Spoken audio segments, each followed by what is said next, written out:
Gene के लिए sport shoes दिखाइए जिनसे वॉक करने में आसानी हो।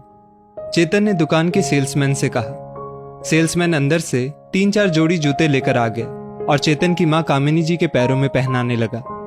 तभी दुकान का मालिक उमेश सेल्समैन से कहता है, तुम दूसरे कस्टमर को देखो, मैं इन्हें जूते दिखाता हूं। उमेश ने दौड़कर कामिनी जी के पैर छुए और उन्हें जूते पहनाने लगा। उसकी आंखों से आंसू बहने लगे। क्या हुआ बेटा? कामिनी जी ने आश्चर्य से पूछा। जी, आप कामिनी जी ही है ना, जो रायपुर के सुंदर नगर इलाके में रहते थे?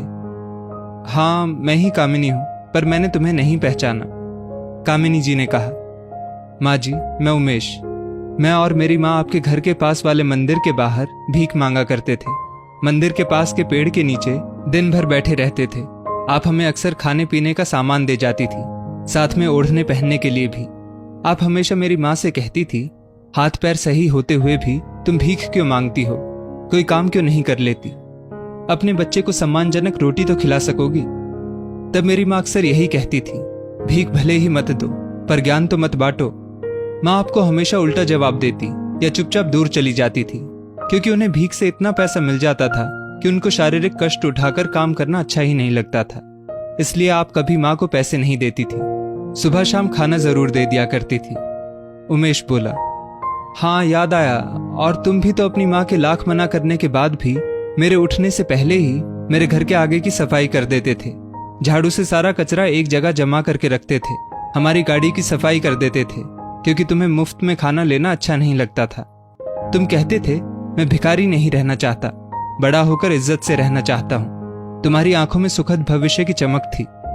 कामिनी जी मुस्कुराते हुए बोली, ये जूतों का शोरूम तुम्हारा है? कामिनी जी के बेटे चेतन ने पूछा।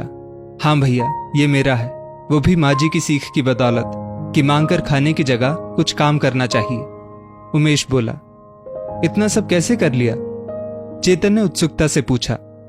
आप लोग तो वो मकान बेचकर दूसरे शहर चले गए थे। कुछ समय तो ऐसे ही भीख मांगकर गुजारा किया। मेरी माँ को हाथ में काम की जगह कटोरा पकड़ना ही पसंद था। वो कहती थी, मेहनत मजदूरी करने की क्या जरूरत, बैठ जाओ किनारे, हथेली पर सिक्के बरसने लगेंगे। पर माँ के गुजरने के बाद मैं वो शहर छोड़ इस शहर आ गया, अपनी अलग पहचान बनाने। माँ जी, शायद आपको याद होगा, एक बार आपने शू पॉलिश करने का सामान मुझे खरीद कर दिया था और कहा था, मंदिर आते जाते लोगों के जूते साफ कर दिया कर, जो खुशी से दे दे रख लिया करना। मैंने जूते पॉलिश का काम शुरू किया।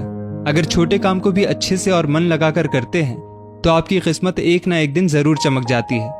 मेरा काम लोगों को इतना पसंद आया कि लोग जूते पॉलिश करवाने के लिए कतार में खड़े होकर अपनी बारी का इंतजार करते। इसके साथ साथ मैंने दूसरे शहर से सस्ते दामों में फैंसी जूते चप्पल लाकर सड़क किनारे बेचना शुरू कर दिया। इससे भी मुझे अच्छी आमदनी होने लगी। मैंने अपनी छोटी सी जूते चप्पल की दुकान खोल ली। देखते देखते छोटी सी दुकान ने बड़े शोरूम का रूप ले लिया।